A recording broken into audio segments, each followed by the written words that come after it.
Yurtimizda maktabgacha ta'lim tizimini turli islohotlar amalga oshirilmoqda. Xususan O'zbekiston Respublikasi Prezidentining 2026-yil 5-fevraldagi 19-sonli farmoni keng jamoatchilikka qiziqish uyg'otdi.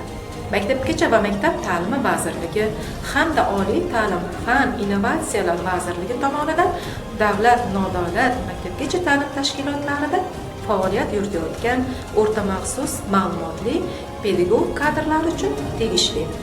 Oliy ta'lim tashkilotlarida dual ta'lim shaklida bir kun pedagog oliy ta'lim tashkilotlarida, 5 kun maktabgacha ta'lim tashkilotlarida maktabgacha ta'lim yo'nalishida to'lov shartnoma asosida bakalavr tayyorlash yo'lga qo'yilishi va bundan ta'lim jarayonlarini tashkil etishda talabalarni maktabgacha ta'lim tashkilotlarida amaliy faoliyatlarini metodik ta'minlash, baholash mexanizmlari joriy etilishi ko'rsatib o'tildi.